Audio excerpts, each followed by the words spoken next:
Video kali ini kita akan bahas soal USN IPA SMP ya. Ini adalah gabungan dari biologi dan juga fisika. Pertama adalah kingdom makhluk hidup yang memiliki ciri prokaryotik, uniselular, dan hidup di kondisi yang ekstrim adalah. Pertama kita bisa cek ya, itu adalah protista. Protista ini adalah kingdom sebagian besar eukaryotik, meskipun ada yang uniselular ya. Dan ciri utamanya bukan prokaryotik gitu ya. Sementara ya, sehingga jawaban yang A itu salah. Berikutnya yang B, Archaeabacteria gitu ya. Eh, ini adalah jawaban yang tepat gitu ya, karena organisme dari kingdom ini memiliki ciri prokaryotik gitu ya. Terus uniselular, terdiri dari satu sel dan hidup di kondisi ekstrim gitu ya. Karena banyak dari anggotanya ditemukan di lingkungan yang sangat ekstrim, seperti panas ya, sangat asin atau sangat asam gitu ya. Dan itu adalah jawabannya yang B. Sementara fungi itu adalah kingdom fungi bersifat eukaryotik dan sebagian besar itu adalah multiselular ya, kecuali ragi. Sementara kalau animalia, kingdom ini seluruhnya eukaryotik dan juga multiselular, sehingga jawaban yang tepat adalah jawaban yang B. Kali ini kita akan bahas soal OSN kabupaten untuk IPA SMP ya. Inilah bagian fisikanya. Dua partikel bermuatan dengan jarak R satu sama lain dan terjadi gaya tarik menarik sebesar F. Jika jarak antara kedua muatan dijadikan 3R, maka besar gaya tarik menarik sekarang adalah. Nah, kita harus tahu dulu apa hubungan antara gaya dan juga jaraknya ya. Kalau misalkan kita punya dua buah muatan misalkan, ya di sini kita bisa muatan Q, terus misalkan di sini adalah Q dengan ini positif, ini negatif gitu ya. Maka kita bisa hitung ya berapa gaya tarik menarik antar dua muatan ini dengan menggunakan hukum Coulomb, di mana F yaitu sama dengan K Q1 Q2 dibagi dengan R kuadrat. Artinya dalam hal ini gaya dengan posisi itu dengan jaraknya itu adalah berbanding terbalik kuadrat ya. Nah, kalau misalkan di sini disampaikan bahwa jarak kedua muatan itu jadi 3R, maka kita bisa dapatkan di sini bahwa gaya tarik menariknya itu adalah F aksen gitu ya, itu sama dengan 1/R bagi dengan 1/3R gitu ya, kuadrat. Maka kita bisa dapatkan ini jadinya R kuadrat, maka F bagi dengan F aksen sama dengan 1/R kuadrat bagi dengan 1/9R kuadrat ya.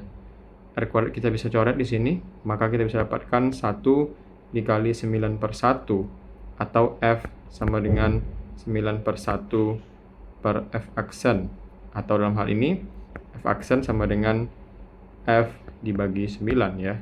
Maka jawaban tepat adalah jawaban yang C. Ya, seorang mendorong meja dengan kecepatan konstan, maka dapat disimpulkan. Nah, kalau misalkan kita lihat opsi, dia tidak mengerjakan atau melakukan gaya, dia jelas salah ya, karena dia jelas-jelas mendorong gitu ya. Nah, berikutnya, jika lantai licin maka usaha sama dengan 0. Nah, kalau misalkan lantainya licin, maka berlaku usahanya itu sama dengan F dikali S ya. Dan dalam ini adalah kecepatan konstan, maka dari F kita bisa dapatkan bahwa F sama dengan M kali percepatan. Karena kecepatannya konstan, artinya percepatan itu sama dengan 0. Otomatis F juga sama dengan 0 ya. Maka W juga sama dengan 0. Maka pernyataan yang B itu benar. Sementara jika lantai kasar maka usaha sama dengan 1,5 kali berat meja. Ini kita tidak dapat menyimpulkan hal seperti ini ya. Karena kalau misalkan lantainya kasar, artinya usaha yang bekerja adalah usaha gaya gesek gitu ya. Berikutnya gaya sebanding dengan massa meja. Ini kurang tepat. Jawabannya adalah jawaban yang B yang tepatnya. Ya, sebuah benda melakukan getaran harmonis sederhana pada pegas vertikal jika getaran memiliki amplitude 20 cm dan periode 0,2 second, maka fungsi getarannya adalah. Pertama, fungsi dari getaran kita bisa rumuskan itu adalah Y itu sama dengan A sin ya omega T ya.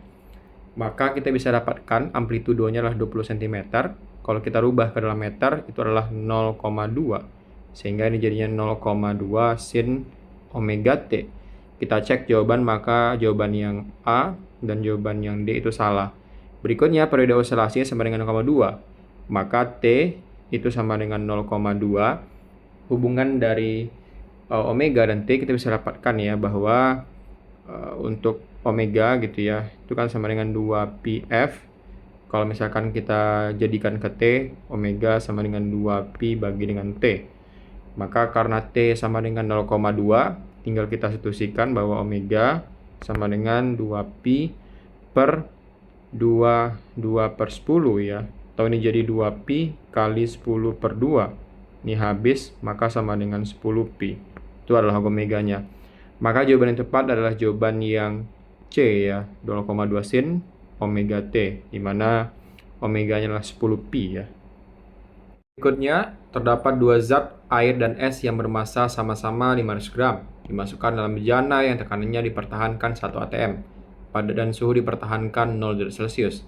Maka apa yang terjadi pada massanya? Nah, pertama kita punya sebuah es dan juga air dengan massa yang sama ya, yaitu adalah 500 gram dalam hal ini. Nah, karena baik air maupun es berada pada suhu 0 derajat Celcius dan tekanan dalam 1 atm gitu ya, maka terjadi kesetimbangan dinamis ya. Nah, ini artinya bahwa bagian yang es yang meleleh itu bagian yang airnya itu akan sama membeku gitu ya. Asalkan ada es dan air yang hadir. Nah, yang menjadi pertanyaan di sini adalah bagaimana dengan massanya gitu ya. Nah, kita bisa tahu karena suhu dipertahankan 0 derajat Celcius dan juga tekanan 1 atm, maka kita mulai dengan air cair dan es padat tidak akan ada perubahan ya pada massa total massanya gitu ya, baik air maupun es, dan es tidak ada terjadi perubahan bersih pada total massanya ya, karena perubahan fasa kecuali jika kalau ditambahkan atau dihilangkan gitu ya. Nah, jika sistem terisolasi sempurna dan dipertahankan oleh 0 derajat Celcius juga 1 atm, maka massanya akan tetap sama gitu ya. Maka jawaban yang tepat adalah jawaban yang C, 500 gram air dan 500 gram es gitu ya. Berikutnya, sebuah benda diletakkan 10 cm di depan sebuah lensa konvergen dengan jarak fokus 5 cm. Sebuah cermin konvergen dengan fokus 5 cm, terus kali 5 cm di belakang lensa. Bayangan akhir kedua benda, maksudnya bayangan akhir benda terbentuk pada posisi gitu ya. Pertama, kita bisa gunakan ya rumus untuk mencari bayangan yang dibentuk oleh lensa ya, dan kita bisa dapatkan itu dengan menggunakan rumus atau hubungan bahwa 1/Fl fokus lensa sama dengan 1/, bayangan awal gitu ya, ditambah dengan jarak bayangannya gitu ya, L-nya lensa. Maka kita bisa dapatkan di sini fokusnya dalam hal ini adalah 5 cm.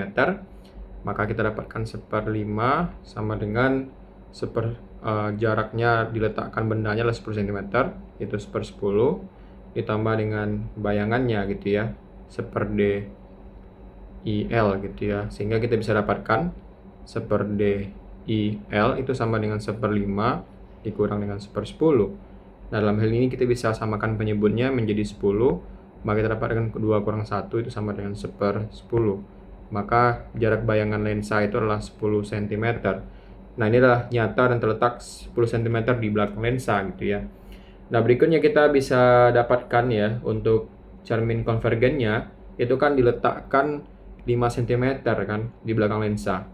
Maka bayangan pada I1 itu kan terbentuk 10 cm di belakang lensa, dan ini berarti bahwa dia berada 5 cm ya. Kita bisa dapatkan di sini itu adalah 10 cm kurang 5 cm itu sama dengan 5 cm di belakang cermin ya. Di belakang cermin. Nah, karena I1 berada di belakang cermin, maka dia bertindak sebagai objek maya untuk cermin tersebut gitu ya. Sementara jenis cerminnya kan sekarang kan konvergen nih, dengan fokusnya adalah 5 cm, maka kita bisa dapatkan berapa pembentukan bayangan ya oleh cermin konvergen ini.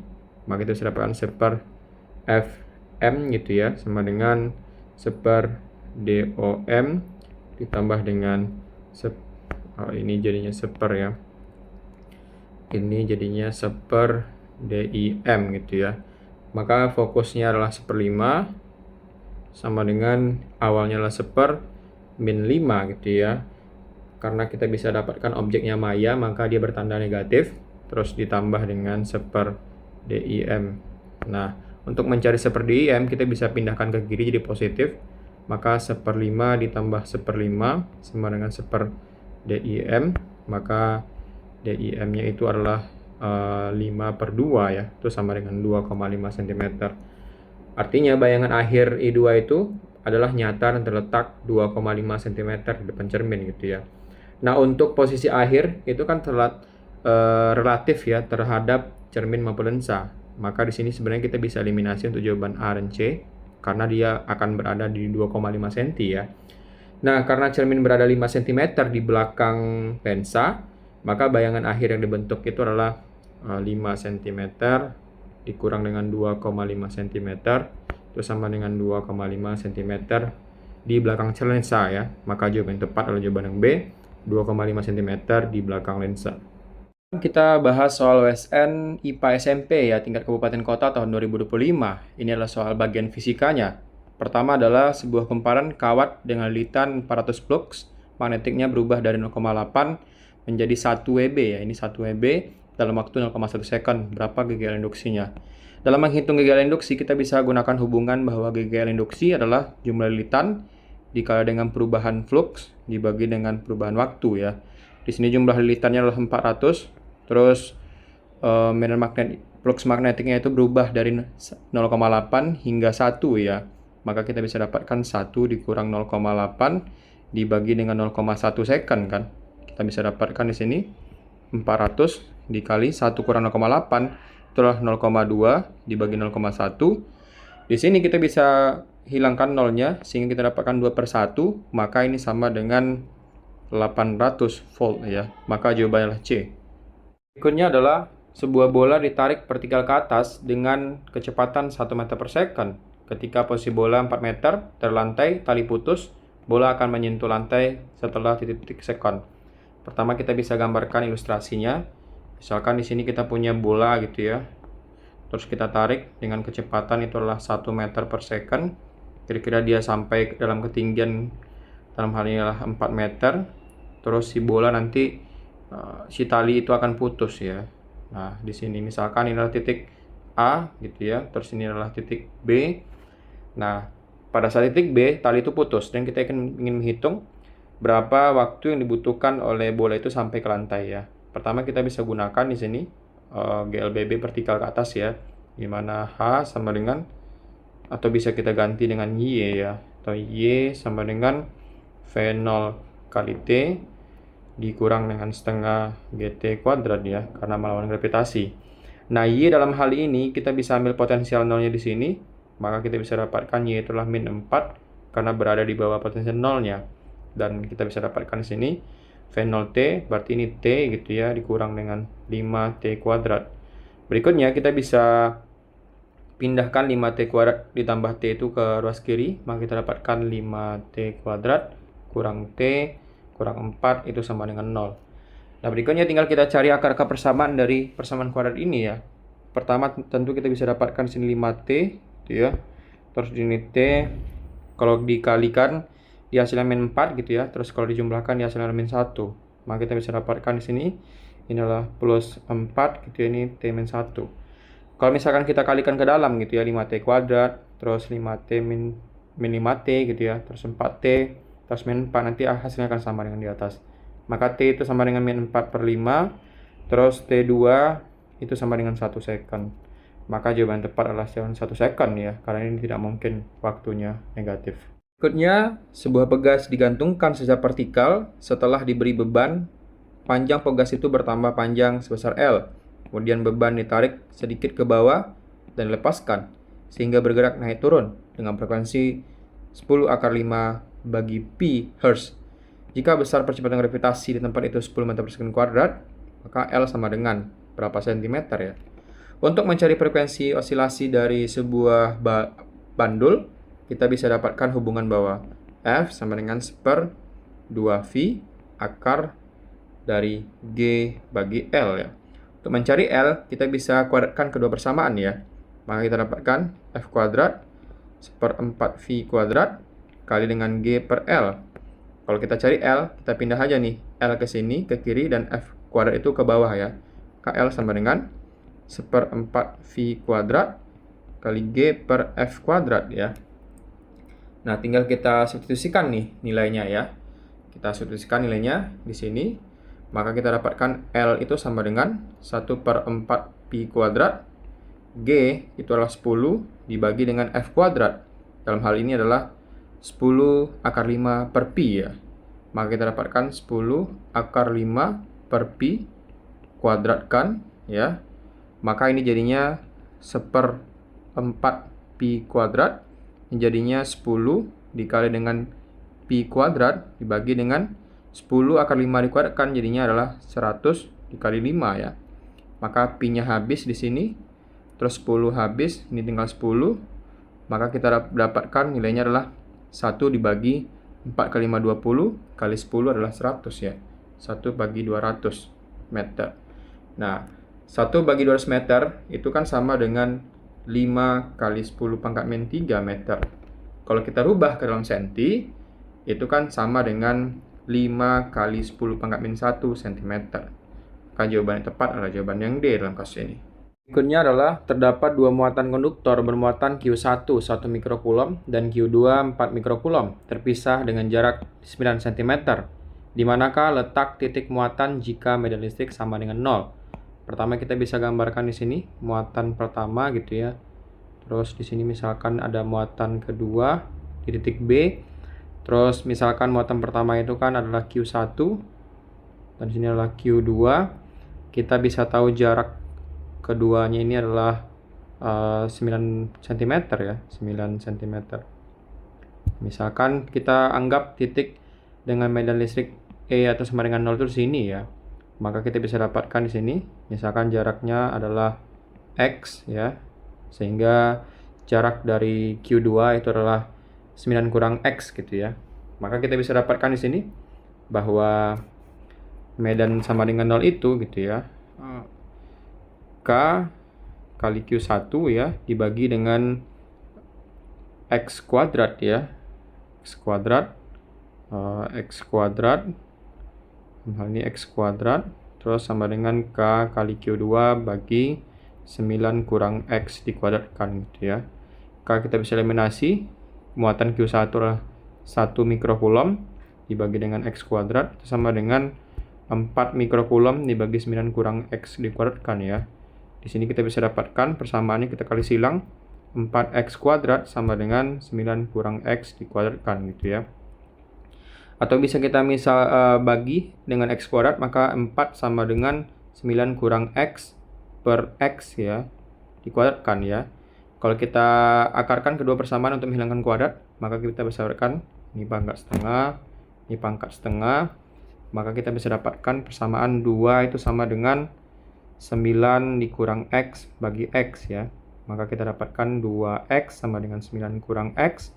Maka di sini 2X ditambah X sama dengan 9 atau X sama dengan 9 bagi 3 dan itu sama dengan 3 cm. Nah, karena kita anggap X itu adalah dari Q1, maka kita dapatkan yang tepat itu adalah medan listrik 0 itu ketika letak muatannya itu adalah di A ya, 3 cm dari Q1.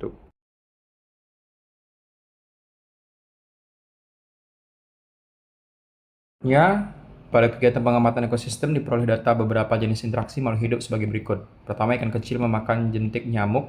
Kedua, burung jalak memakan kutu di tubuh kerbau. Tumbuhan benalu tumbuh menempel dan mengambil nutrisi dari pohon mangga. 2 ekor kijang jantan saling menyerang dan memperebutkan wilayah. Kelima, lebah menghisap nektar bunga, sementara bunga membantu dalam penyerbukan. Berdasarkan data di atas, pasang interaksi yang menunjukkan hubungan simbios mutualisme adalah. Nah, simbios mutualisme adalah simbios yang saling menguntungkan ya. Kalau misalkan kita cek satu-satu, ini ikan kecil memakan jentik nyamuk, inilah interaksi predasi ya, maka jawabannya bukan yang satu. Berikutnya, burung jalak memakan kutu di tubuh kerbau. Karena kutu ini juga mengganggu di tubuh kerbau sehingga jalak membantu, jadi saling membantu ya, atau saling menguntungkan, maka jawaban 2 itu benar. Kita cek jawabannya di sini, maka yang A itu salah. Terus kita cek juga di sini jawaban yang lainnya antara B, C, dan D gitu ya. Berikutnya, tumbuhan benalu tumbuh menempel dan mengambil nutrisi dari tumbuhan mangga ya. Ini jelas simbiosis parasitisme ya, tidak saling menguntungkan. Berikutnya, 2 ekor kijang jantan saling menyerang untuk memperebutkan wilayah. Ini juga bukan simbiosis mutualisme, tapi ini adalah interaksi kompetisi gitu ya, maka bukan jawabannya. Sehingga yang tepat itulah 2 dan 5 gitu ya. Lebah menghisap nektar bunga, sementara bunga membantu dalam penyerbukan. Dan yang lain itu adalah jawaban yang salah. Adalah bagian lambung pada hewan ruminansia yang berfungsi seperti lambung hewan. ruminansia adalah gitu ya. Dan kita bisa cek di sini bahwa hewan ruminansia memiliki 4 bagian lambung ya, yang masing-masing memiliki fungsi spesifik. Pertama adalah rumen itu ya. Nah, itu adalah perut besar. Sementara yang kedua itu adalah retikulum. Retikulum itu adalah perut jala. Terus yang ketiga itu adalah omasum, perut kitab. Omasum itu adalah perut kitab. Dan keempat itu adalah abomasum. Abomasum itu adalah perut masam atau sejati. Nah, bagian yang berfungsi seperti lambung itu adalah bagian yang abomasum ya. Karena di abomasum ini bagian lambung ruminansia itu memiliki kelenjar yang menghasilkan enzim pencerna gitu ya, seperti pepsin serta asam klorida, mirip dengan fungsi lambung pada hewan non ruminansia gitu ya. Misalnya manusia ataupun karnivora gitu ya, sehingga jawabannya adalah jawaban yang D. Ya, sebuah tali dipegang oleh orang bagian ujungnya dan menghasilkan getaran dengan frekuensi 2 Hz apabila panjang tali 5 meter dan kecepatan rambat gelombang 10 meter per second, maka panjang gelombang dan periode getaran itu berapa gitu ya. Pertama, untuk mencari panjang gelombang kita bisa gunakan hubungan cepat rambat ya, di mana V cepat rambat itu sama dengan lambda kali F. Kalau kita pengen cari lambda itu sama dengan P bagi F. Nah, di soal diketahui bahwa kecepatan rambatnya adalah 10 meter per second, terus frekuensinya adalah 2 Hz, maka ini kita bisa dapatkan adalah 5 meter gitu ya. Itu adalah panjang gelombangnya, sehingga kita bisa eliminasi jawaban yang A dan jawaban yang D gitu ya. Berikutnya, untuk mencari periode itu adalah seper dari frekuensi gitu ya. Waktu yang dibutuhkan untuk satu getaran, maka periode sama dengan seper F, dan itu sama dengan seper 2, dan ini sama dengan 0,5 detik gitu ya. Sehingga jawaban yang tepat itu adalah jawaban yang C, 5 meter dan T-nya 0,5 detik. Ya, sebuah pipa U diisi air sehingga permukaan air di keduanya kakinya sama tinggi. Kemudian udara di salah satu kaki diberi tekanan P sehingga permukaan air di kaki itu 1 cm lebih tinggi dari permukaan air di kaki yang lain. Jika massa jenis 1 gram per cc dan percepatan gravitasi adalah 10 meter per second kuadrat, maka nilai P adalah berapa Pascal? Pertama, kita bisa gambarkan di sini adalah pipa U gitu ya. Terus dia punya 2 buah kaki, di mana di sini ada kaki A dan kaki B ya. Di mana kaki misalnya ini adalah ketinggiannya awalnya sama, terus A itu lebih tinggi 1 cm gitu ya dibandingkan kaki yang lain, artinya lebih tinggi 1 cm dibandingkan dengan kaki B. Nah, jika permukaan di A itu 1 cm lebih tinggi dari permukaan kaki B, berarti air di kaki A itu terdorong ke atas gitu ya. Ini hanya mungkin terjadi ketika tekanan udara di atas permukaan air ini gitu ya lebih rendah daripada tekanan udara di kaki B. Nah, biasanya adalah tekanan atmosfer ya.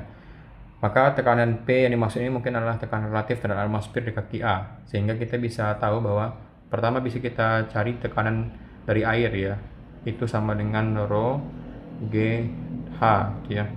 Rho-nya adalah 1 GR per cc itu kalau kita rubah ke dalam kilogram per meter kuadrat itu sama dengan 1000.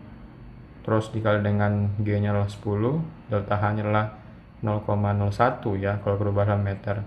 Maka ini bisa dapatkan ini 0,1, ini habis, maka kita dapatkan adalah 100 PA gitu ya. Nah, jika tekanan di titik A itu menyebabkan air di lebih tinggi gitu ya, itu berarti PA itu lebih rendah daripada PATM gitu ya. Sehingga perbedaannya adalah PATM gitu ya dikurang dengan PA itu sama dengan PH gitu ya. Sementara PA kurang PATM, PA kurang PATM kalikan negatif itu sama dengan PPH gitu ya. Nah, maka tekanannya itu adalah negatif 100 gitu teman-teman. Maka jawabannya adalah jawaban yang A. Berikutnya, di padang rumput, interaksi antara makhluk hidup dan lingkungannya berlangsung secara kompleks. Dari pengamatan berikut yang menunjukkan interaksi biotik dengan abiotik adalah. Nah, kita ingin cari biotik itu kan makhluk hidup, sementara komponen abiotik itu adalah lingkungan atau tak hidup gitu ya. Kita bisa analisis pertama adalah rumput menyerap air di tanah untuk fotosintesis. Nah, rumput adalah komponen biotiknya. Rumput inilah biotiknya, sementara air dan tanah itu adalah komponen dari abiotiknya gitu ya untuk fotosintesis. Nah, ini sebenarnya adalah contoh interaksi biotik dan abiotik, maka jawabannya adalah A gitu ya. Kita bisa cek untuk jawaban yang lain. Misalkan 2 ekor benteng jantan bertarung untuk memperebutkan di betina gitu ya. 2 ekor benteng jantan dan betina itu adalah komponen biotik. Sementara ini adalah eh, interaksi antara komponen biotik dan juga biotik ya. Dua-duanya adalah makhluk hidup. Sementara ini adalah bukan jawabannya. Sementara untuk yang C, kelembapan udara menurun akibat peningkatan suhu siang hari. Nah, kelembaban udara dan suhu itulah abiotik gitu ya. Kelembaban udara dan suhu itu adalah komponen abiotik, sementara ini adalah bukan jawabannya karena dua-duanya abiotik. Dan yang terakhir itu adalah ular memangsa tikus yang melintas di rumputan, maka ular dan tikus itu adalah biotik, sementara proses memangsa itu adalah ini adalah contoh interaksi antara biotik dengan biotik juga ya, maka bukan jawabannya. Jawaban tepat adalah jawaban yang A. Berikutnya inilah terkait dengan fisika. Sebuah gelombang merambat melalui tali sepanjang 2 meter dengan kecepatan 20 meter per second. Jika frekuensi gelombang tersebut 10 Hz, maka panjang gelombangnya adalah. Nah, sama dengan soal sebelumnya, untuk mencari panjang gelombang kita bisa menggunakan hubungan cepat rambat ya, di mana V itu adalah lambda kali F, dan untuk mencari lambda ya, lambda itu sama dengan V dibagi F ya. Nah, di sini V-nya adalah 20 meter per second, terus dibagi dengan F-nya adalah 10 ya, sehingga kita bisa dapatkan lambdanya adalah 2 meter, dan jawaban tepat adalah jawaban yang A dalam kasus ini. Nah, perbedaan utama antara osmoregulasi pada ikan air laut dan air tawar adalah, nah pertama kita harus tahu dulu osmoregulasi ya. Osmoregulasi itu adalah proses pengaturan keseimbangan air dan juga garam ya dalam tubuh organisme. Nah, pertama adalah ikan air laut. Untuk kita bisa cek di sini adalah ikan air laut. Nah, untuk ikan air laut ya, dia akan mengeluarkan kelebihan garam ya melalui insang dengan sel klorida khusus dan sedikit melalui ginjal ya. Terus juga menghasilkan urin sedikit lebih pekat gitu ya. Sementara kalau misalkan ikan air tawar, dia akan mekanisme osmoregulasinya adalah tidak minum banyak air, terus menyerap garam dan menghasilkan urin banyak dan encer ya. Maka kita bisa cek setiap opsi. Pertama, ikan air laut memiliki konsentrasi lebih rendah daripada ikan air tawar. Ini jawaban yang salah ya. Berikutnya, ikan air laut memiliki konsentrasi isian yang lebih tinggi daripada ikan air tawar. Ini jawaban yang benar gitu ya. Dan kita cek jawaban yang lain, ini jawaban yang salah. Untuk ikan air tawar tidak perlu mengatur osmoregulasi, salah. Terus ikan air laut dan air garam, air tawar memiliki mekanisme osmoregulasi yang sama. Ini jelas berbeda ya. Maka jawabannya adalah B. Berikutnya, eksperimen yang menjelaskan asal-usul kehidupan yang diuji cobakan oleh Harold Urey adalah, kita bisa cek satu-satu. A, membandingkan struktur tubuh manusia dan primata modern ya. Nah, ini bukan yang dilakukan oleh Harold Urey ya, karena ini nanti berkaitan dengan evolusi dan homologi ya, bukan asal-usul kehidupan dari materi atau anorganik ya. Ini jawaban yang kurang tepat dalam kasus ini. Berikutnya, menyintesis senyawa organik dari gas-gas yang menyerupai atmosfer purba. Nah, inilah deskripsi yang tepat dari eksperimen Miller-Urey ya, dan dilakukan pada 1950-an gitu ya. Maka jawabannya adalah jawaban yang B. Sementara kalau misalkan kita cek jawaban C dan D, pertama adalah mengamati pembelahan sel bakteri laboratorium. Ini berkaitan dengan reproduksi selur dan mikrobiologi gitu ya, bukan asal-usul kehidupan dari materi non-hidup. Berikutnya, membandingkan fosil-fosil manusia purba di lapisan batuan terdalam.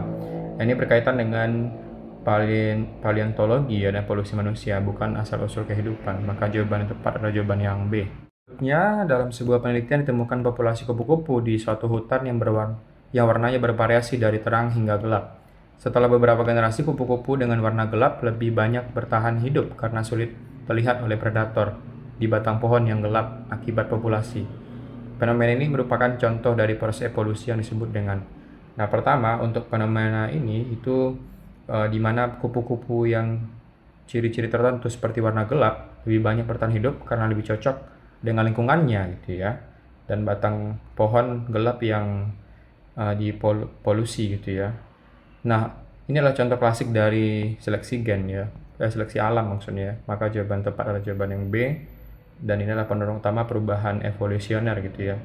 Dan jawabannya adalah seleksi alam. Keuntungan yang diperoleh dari penggunaan varietas hibrida dalam pertanian adalah, nah pertama, Paritas hibrida itu dihasilkan dari persilangan dua galur murni ya, yang berbeda untuk menghasilkan keturunan ya dengan sifat-sifat yang lebih unggul dari kedua tetuanya. Nah, ini juga disebut dengan heterosis ya. Heterosis atau vigor hibrida gitu ya. Vigor hibrida. Nah, silakan kita cek satu-satu. Yang pertama adalah meningkatkan keragaman genetik gitu ya.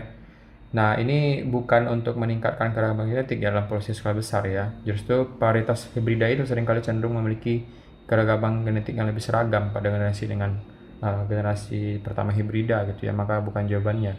Berikutnya meningkatkan hasil panen dan resistensi terhadap penyakit. Ini adalah jawaban yang tepat ya, yaitu adalah jawaban yang B. Dan jawaban yang C, mengurangi biaya produksi, jawaban yang salah. Dan mengurangi ketergantungan terhadap pupuk. Ini juga jawaban yang salah ya, sehingga jawabannya adalah jawaban yang B. Berikutnya, sekelompok siswa melakukan survei tumbuhan nasional dengan cara mengelompokkan jenis tumbuhan berdasarkan bentuk daun, warna bunga, dan ukuran batang tanpa mempertimbangkan hubungan evolusi atau genetiknya. Tujuannya adalah untuk memudahkan identifikasi cepat di lapangan. Metode klasifikasi yang mereka gunakan adalah, pertama kita bisa cek setiap opsi ya. Di sini pertama adalah phylogenetik gitu ya. Nah, metode ini tidak sesuai dengan deskripsi soal ya, karena secara eksplisit menyatakan tanpa mempertimbangkan hubungan evolusi dan genetik ya, maka jawaban yang A ini adalah jawaban yang salah. Terusnya adalah fenetik.